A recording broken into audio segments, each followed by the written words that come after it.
네, 5월 4일 장윤선의 취재 편의점 시작하겠습니다. 연휴입니다. 네, 연휴임에도 불구하고 저희 취재 편의점을 저희보다 더 먼저 일찍 오셔서 함께 해주시고 계시는 여러분들 소개 말씀부터 드리면서 방송 시작하도록 하겠습니다. 노봉남님께서 주말 잘 보내셨는지요? 잘 보냈습니다. 예, 방송은 취재 편의점 신나게 일주일 시작입니다 하셨습니다. 저도 힘찬 응원 드리겠습니다. 전 사실 어제 청와대 출근해서 일을 했는데요. 기자실이 1, 2, 3 이렇게 세 개가 있거든요. 제가 3기자실에 있는데 저만 출근했어요. 네, 어제 뭐 이렇게 뭐 공사가 있어가지고 몇몇 공사하시는 인원들을 제외하면 제가 혼자 있어가지고 좀 적적하다. 네, 오늘 가면 뭐 출입 기자들 절반은 나와 있겠죠. 네, 기대해 보겠습니다. 네, 노미님께서 취재 편의점 안녕하세요. 남들 쉬는 금요일에도 일하셨던 취재 편의점 스태프분들이 주말에는 잘 쉬셨나 궁금하네요. 오늘 뉴욕은 해는 쨍한데 바람이 심하게 불어서 하루 종일 집에만 있으면서 취재 편의점 기다렸습니다. 오늘도 알차게 채워주실 2시간 열심히 시청하겠습니다 하셨습니다. 알차게 준비했습니다. 어제 출근해서 열심히 취재한 내용들 지금부터 하나하나 다 풀어드리도록 하겠습니다. 자, 첫 번째 준비한 소식 우선 영상으로 만나보시겠습니다.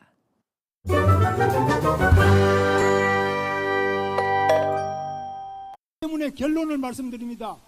우리 국민의힘이 무너지면, 대구에서 국민의힘 무너지면 어떻게 됩니까? 일당 독재가 되지요.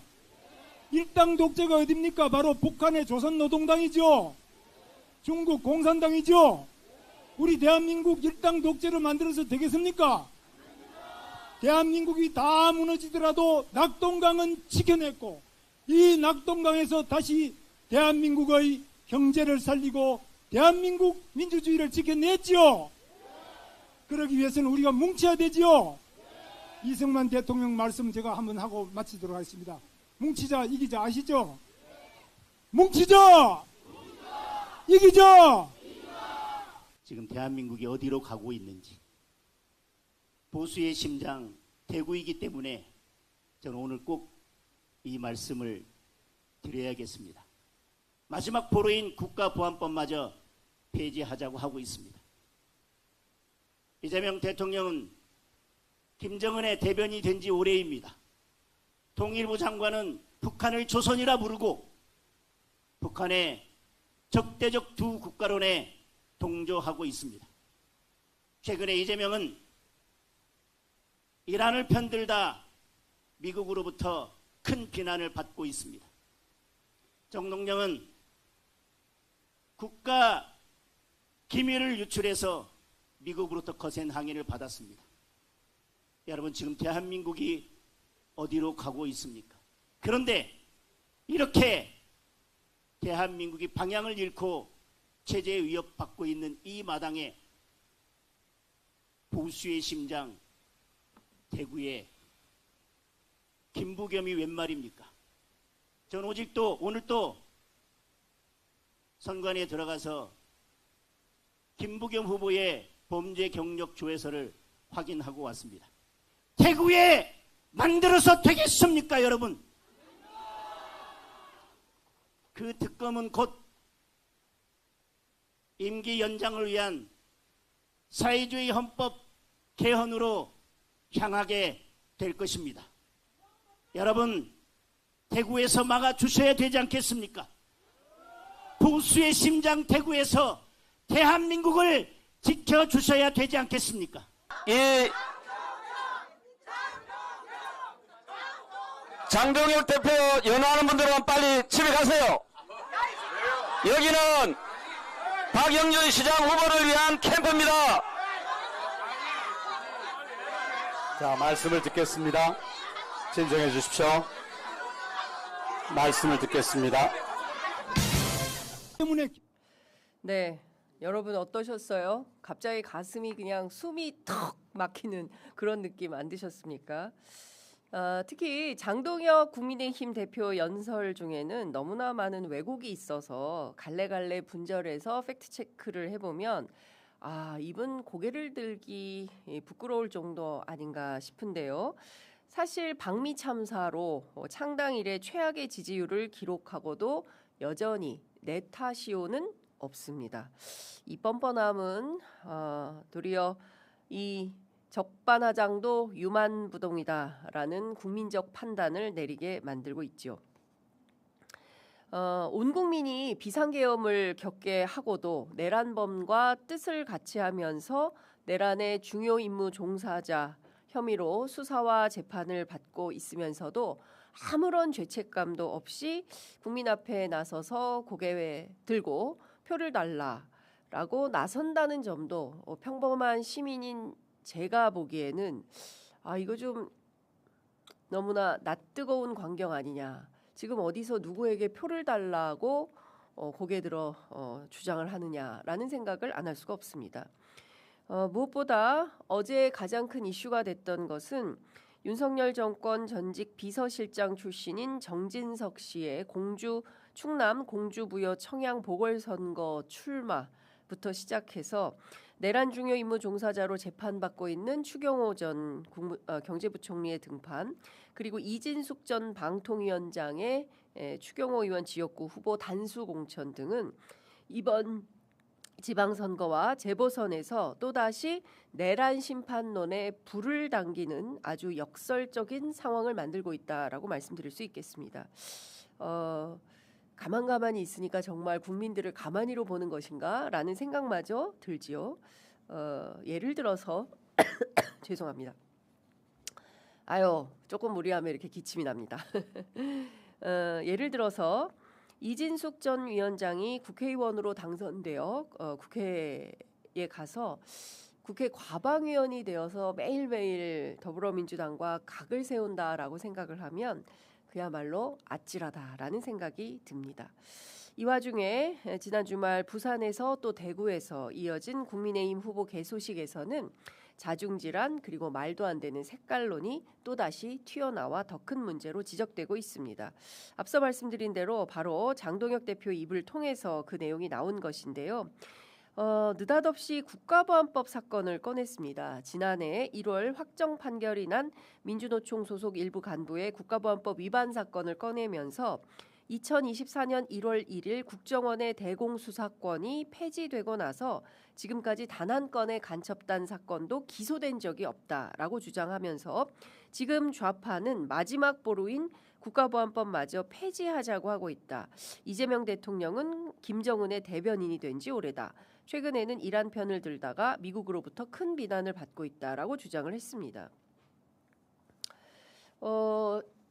저 같은 사람은 매일 국회와 청와대를 오가며 취재하고 있는 현업 기자인데 저는 최근에 더불어민주당에서 국가보안법 폐지 주장을 하고 있다라는 소식을 전혀 듣지 못했습니다. 제가 과문한 탓인지 몰라서 다시 한번 복기해 봤더니요.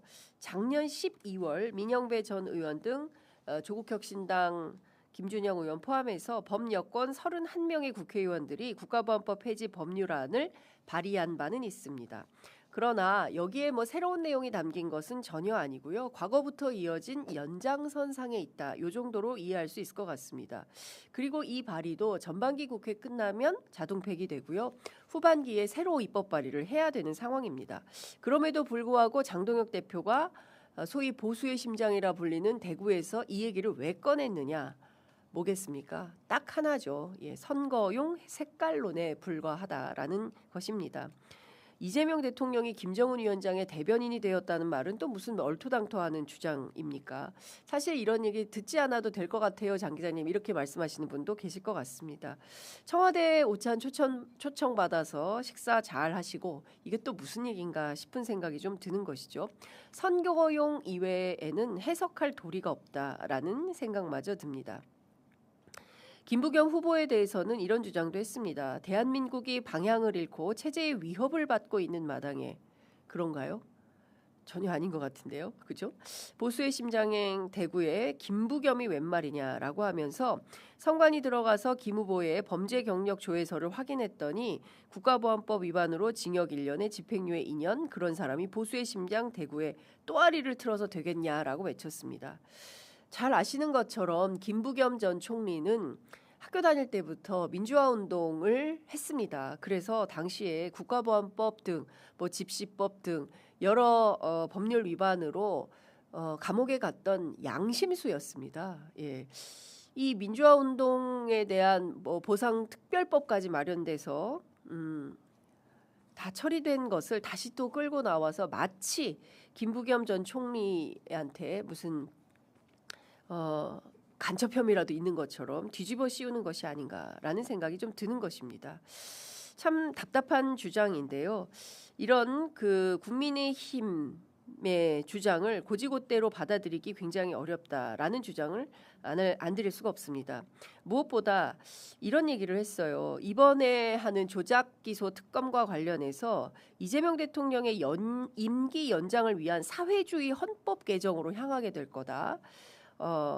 그리고 막말을 합니다. 이재명이 이렇게 대통령이라는 표현도 안 써요. 이재명이 대구를 발전시키겠다는 말을 믿어야 되겠냐. 거짓말이다.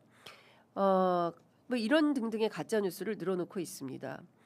무엇보다 개헌과 관련해서도 이미 이 개헌은 5.18 부마 항쟁을 헌법 전문에 게재하는 것, 그리고 계엄 요건을 강화하는 것, 계엄 요건을 아주 못하도록 강화하는 것, 그리고 지방분권, 이렇게 딱 세 가지입니다. 그럼에도 불구하고 끊임없는 불신의 프레임을 씌워서 개헌 불가 상황을 만들려고 하는 것이죠.